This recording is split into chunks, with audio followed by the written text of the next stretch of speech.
Good morning, everyone. Thank you for joining us today in our webinar regarding inquiry-based learning and nurturing natural curiosity in children. My name is Babita Seth, and I am the Director of Teaching and Learning for the PIP section at SBS Rangsit. And good morning, everybody. My name is Jacob Walker. I am the homeroom teacher in P4A. In our today's topic, building lifelong learners through inquiry learning, we will discuss the following topics. Curiosity, a child's gateway to the world knowledge. A program that supports these natural skills. Inquiry learning that nurtures this natural curiosity to become lifelong learners. How inquiry looks like at SBS Rangsit. Design thinking and inquiry, reflective thinking tool to grow. Curiosity, a child's gateway to knowledge. If we observe newborn children, we will know how the children are curious to know about everything and anything that is around them. An infant, when born, is naturally curious. They want to touch, they want to see, they want to feel, they listen everything, and that's how they learn. Now, if you look into the scientific research, it says that children are born with approximately 100 billion neurons in their brains, ready to form connections through experiences. And UNICEF says that 90% of brain development occurs before age of 5, making early curiosity very crucial. If you have observed toddlers, they ask why to each and everything. Or probably they'll be asking, what is it? Why not? How it is? It's a way for them to develop their natural curiosity. They want to know. As parents, family, friends, everyone, we try to answer those questions. Sometimes we get bored with that. But actually, we should try to encourage it. They learn, these why questions help them to learn about the world around them, the family, friends, family members, the natural world, the things around them, the color, the vocabulary, everything they learn through this natural curiosity. The why questions indicate development of causal reasoning, growing awareness of the world, desire to understand relationship between things, and beginning of scientific thinking. Now, Mr. Jacob, could you please help us how this natural curiosity helps in brain development? Absolutely. So when we're talking about natural curiosity, what we're talking about is a child being able to activate their prefrontal cortex. So it's the front of your brain. This part of the brain is responsible for reasoning, regulation, it's memory processing, response inhibition, attention. It's a very integral part of our brain as being critical thinkers and scientific thinking. So when we're looking at curiosity, we really want to engage that part of the brain. We really want to activate it. So that's where we want to get our students and our children curious about things. We really want to get them connecting those brain neurons, and it's what we call developing schema. So we're bringing in pre-existing knowledge and linking it to new knowledge that we've found, and this we categorize it in our brain. And so that's part of this process. Is when we're going through this curious process, is our brain will be releasing dopamine and other neurochemicals. These chemicals help associate learning to positive feelings, and it's a similar thing that we have with our kids when they're playing games on their iPads or playing sport. All those things release dopamine, and it builds a positive association, and that's exactly what we want for our students. We want to have them positively associate curiosity to learning and learning to school, so that we build that full world around them and get them to develop into lifelong learners. Now, to ensure that we are able to develop this lifelong learning skills within our children, we need to have a program that supports this natural curiosity to be enhanced. Talking about our program, at SBS Rangsit, we follow IBPIP curriculum framework. IBPIP stands for International Baccalaureate's Primary Years Program. Why? One of the reasons we have selected IBPIP is all AOI institution wants to make sure that our learners are developing lifelong learning skills. And IBPIP is all about skill development, inquiry-based learning, conceptual learning, and as well as providing opportunity to children to be agentic in their own learning. Being agentic in learning means making sure that the children are able to have a voice, what they want and how they want to learn. They have a choice to make right decision and also own their learning. So that's the reason we feel IBPIP provides that framework to design a curriculum that actually supports lifelong learning for every child that we have here at SBS. Our program is a bilingual program and it supports children to actually know better in 2 languages rather than just in 1 language. However, we also have Mandarin language and it is to develop a 3rd language capabilities within our learners. Talking about the program, some of the things that stands out at SBS Rangsit is transdisciplinary approach to learning. Transdisciplinary is a very big word. It means looking through different disciplinary subject-specific knowledge and conceptual understanding. We provide authentic context for language development. Learning through inquiry using both the languages, as well as ensuring that we are providing provocative learning environment to our learners that enhances this curiosity. Now, Mr. Jacob, can you tell us a little bit more about the teaching and learning or in more detail about the program? Yeah, so when we're talking about what it actually looks like in a classroom, we're moving away from this understanding of subjects as being single-celled. So it's not like where we went to school and it was just maths, English, science. We're now looking at building this all together, and that's the transdisciplinary aspect. What that means is that we're getting students to inquire through an overarching topic. We're getting them to think about developing a goal or something that will actually have an impact on the community. This is building natural curiosity, natural engagement in the topic. We're then, as teachers, this is one of our biggest roles, is to actually look at what are the students developing, looking at our overarching curriculum guidelines, what are the things that we are trying to get the students to meet, and trying to filter those into our lessons. So we're no longer looking at lessons as being just a maths lesson. It is now we are designing and building something, so we're going to need maths concepts in order to do this. We're going to need English concepts in order to talk about this. We're going to need Thai concepts in order to talk about this as well, because we're going to be talking about it in 2 different languages. We may even have Mandarin in there at some point. We're going to be bringing in social studies aspects. We're going to be bringing in science aspects.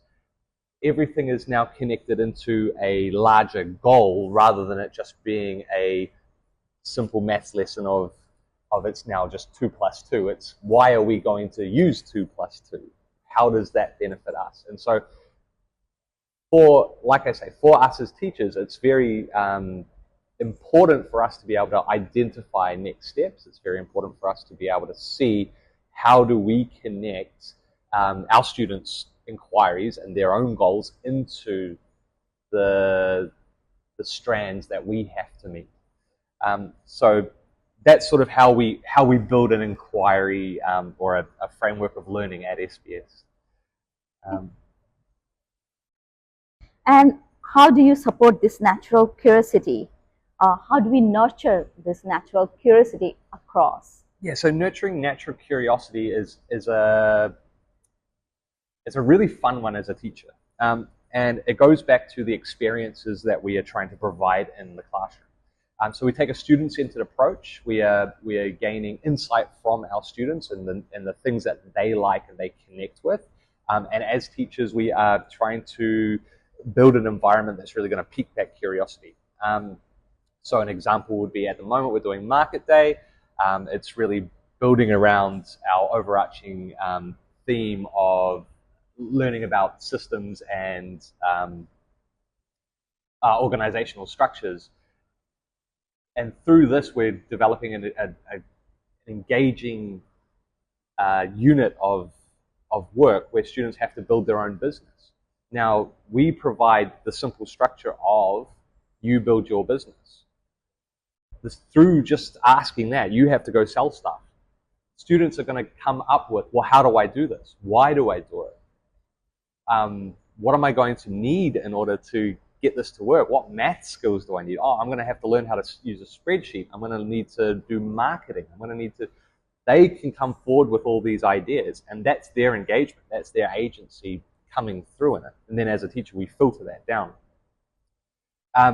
And so with inquiry, it does come down to the why. It's extremely important as teachers that we are constantly questioning and getting our students to think about why they are doing something. Right. And how do we support this natural curiosity through physical environment or social emotional environment? Because asking question in the classroom, when I was a child, it was a big no-no. Yes, so yes. How do we support that? We support that by what I call is a dialogic environment. It's where we allow our students to speak. We allow our students to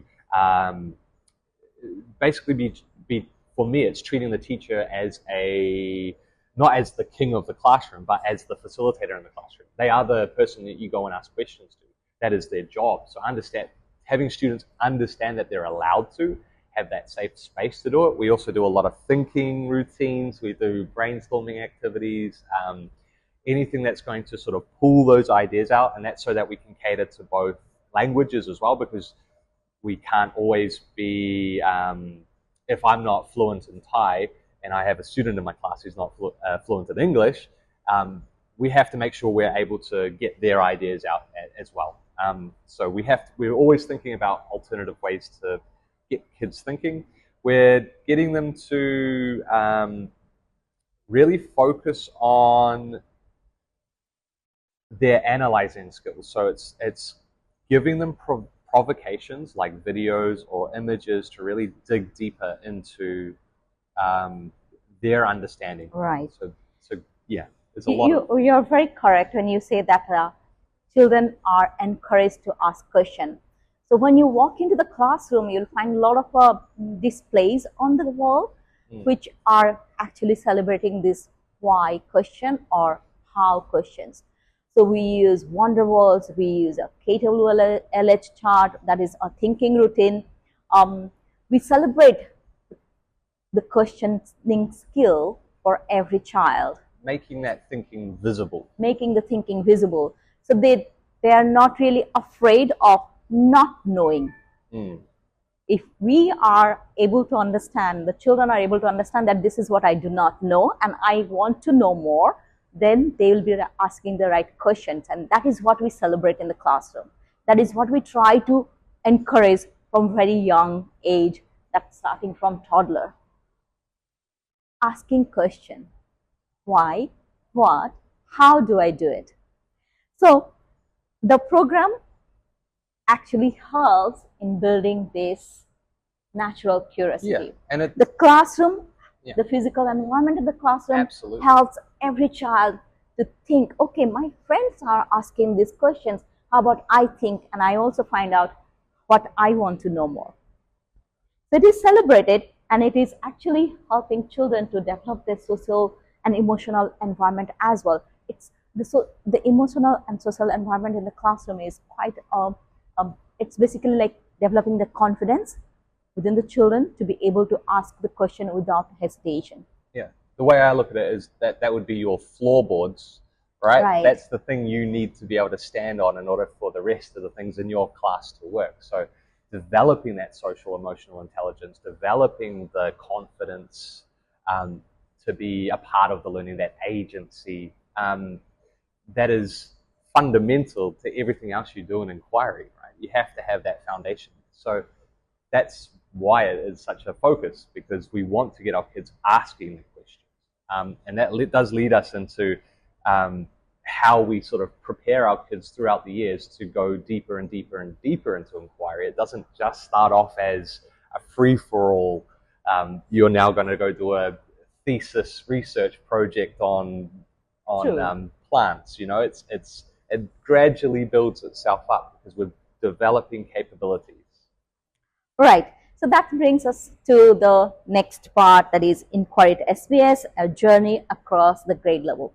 Now, as Mr. Jacob already said, we build it from very young age. So if you look into our early years, it is focusing on that, developing the curiosity, developing the inquiry skills through play-based learning. And as parents, we understand how play is important in every child's life. You must have observed the children, they go around and they start mixing water in the soil, or they'll start looking into the leaves, they'll be keenly observing the insects that is passing by, or they'll be sitting and watching the birds maybe. Or sometimes they just do a role play of their mom and dad or the parents. Absolutely, or grandparents. Yeah. These are all different ways they are learning. Now, we try to bring some of these elements to our classrooms. So the teachers, they plan some structured play and some unstructured play, so that we are able to actually nurture this curiosity and start building skills that helps in inquiry-based learning. Absolutely. And you know, that play-based learning really is something that we can all be doing at home with our kids, and we do it a lot.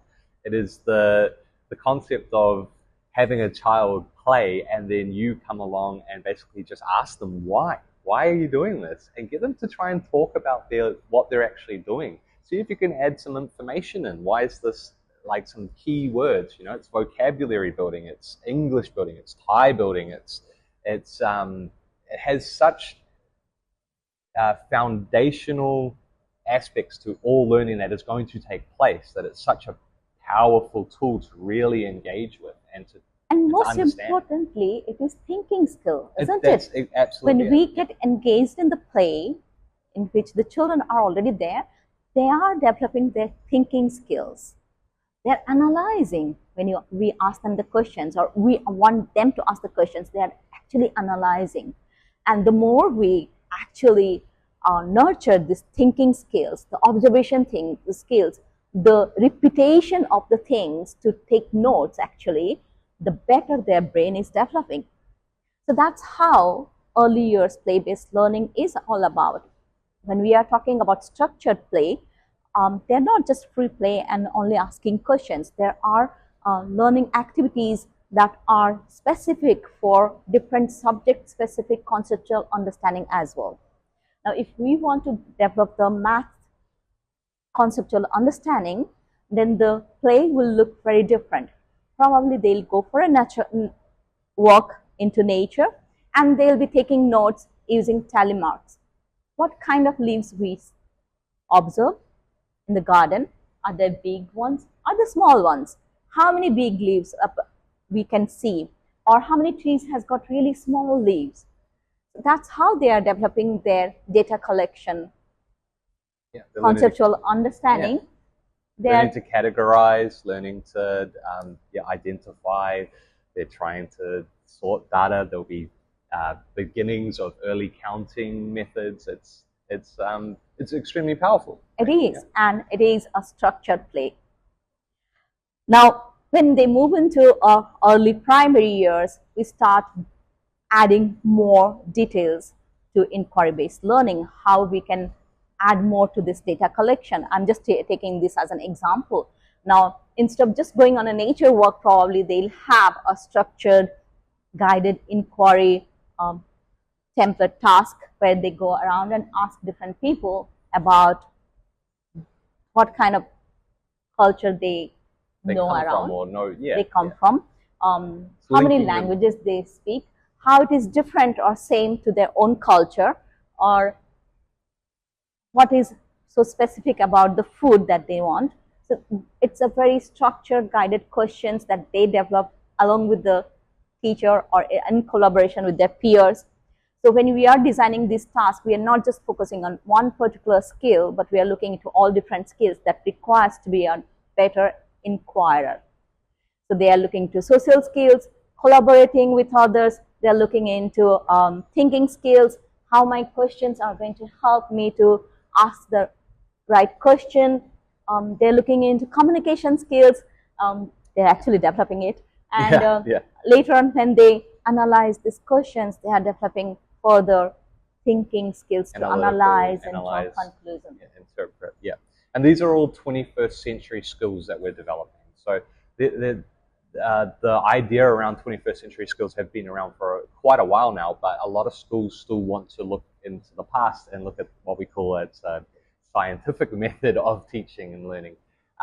Whereas we really want to build the skills that are needed for the future of work. And those skills are no longer things that can be sort of taught and like by memory. These are analytical thinking skills. These are higher order critical thinking skills. These are adaptability, communication skills, collaboration skills. These are not things that you can just sit at a table and learn. You have to be active in something in order to actually gain an understanding for this. Could you please tell a little bit more about inquiry approaches in primary school, especially upper primary? So once we're getting into the upper primary, so what we've got to think about is we've built the foundation in our kindergarten and our P1 and P2, P3 years of how to inquire. Once we get into P4 and P5, especially P5, we are really looking at building a proper inquiry project. So this is no longer, it's less teacher guidance, it is more onto the student, and that you have to actually come up with a research question, you have to collect data, you have to collect statistics, research, theories that can back you up, you have to be able to write out all of your theories in your own words. There's no chat GPT to help you on this one, or Google even. It is purely, we're trying to put you into the proper mode of research and really get you to think about an impact that you can have against your community. So we're trying to really link it with a proper inquiry model that businesses would use, or anyone who's ever had to do an inquiry themselves would know this process. It's very real world applicable. And that really does lead us into the design thinking process.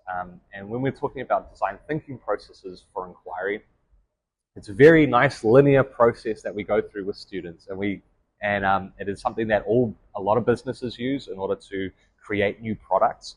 And it is an empathy design process. So when we're looking at empathy design, we're looking at to empathize, we're looking at to be able to define a problem, to ideate a solution, to prototype that solution, and then to test it. And then it's a cycle, right? So you get to the testing point and you come all the way back and you can start again. The reason this works so well for inquiry and for us is that we can link this to our sustainable development goals, which have come from the UN.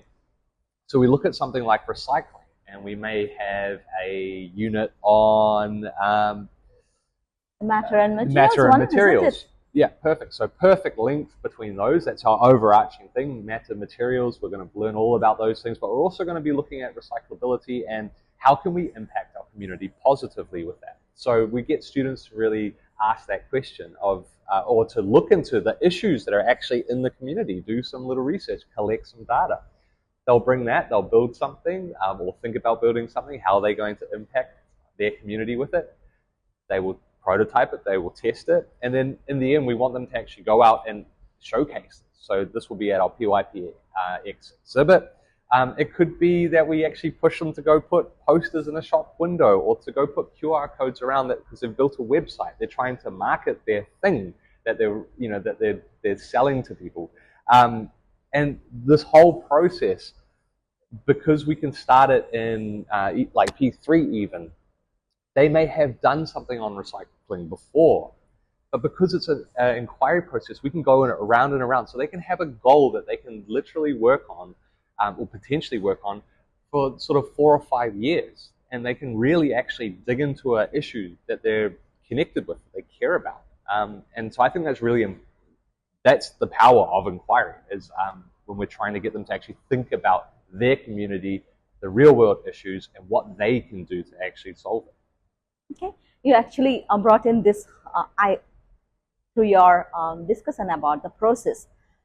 And as you look into, as we are talking about skill development, conceptual understanding, we are talking about inquiry. Actually, inquiry is more on a process-based learning. It helps children understand and explore the various ways they can find information and draw conclusion from that. It focuses a lot on process of understanding, knowing, finding out, and drawing conclusion, rather than just read, analyze, and answer. Absolutely. And so it's coming from a research theory called constructivism. And it's really where we're looking into the way that students build their understanding is by constructing it, by building it, by doing it, right? So when we're talking about inquiry, we're getting them to go through the process. The process is the most important part. It's not the artifacts that we get at the end. Those are nice. We love to see a nice presentation or a pretty picture or a nice bit of writing, but it's the actual process of going through that and reflecting on it that is so important. And it is also connecting all different kind of subject-specific knowledge that they develop through the program, because without one subject-specific knowledge, they'll not be able to apply that skill to know better. So they actually look into, or they understand, and then they also apply the subject-specific knowledge from technology, from their arts, from language, from maths, from sciences, or from social science. That's how they're able to make connection with the real world and real life issues. Now, I have few questions over here, Mr. Jacob. It's really an interesting question. The question is, if my child is new to your school and not very strong in one language, how do you support inquiry learning? So when we're looking at any classroom at SBS, we have two teachers. We have a Thai teacher and we have a expat teacher, an English-speaking teacher. What that means is that we are able to cater to both English speakers and Thai speakers in our classroom. We have a range of levels within our classroom. That's natural in any class, in any school.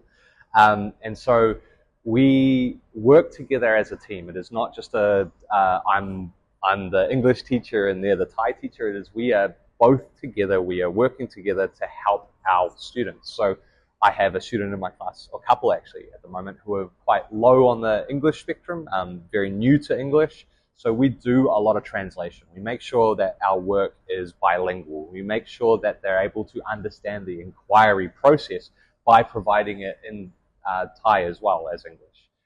When we're doing group conversations, we'll do things like buddy up so that they can have an English conversation but also have Thai translation happening at the same time.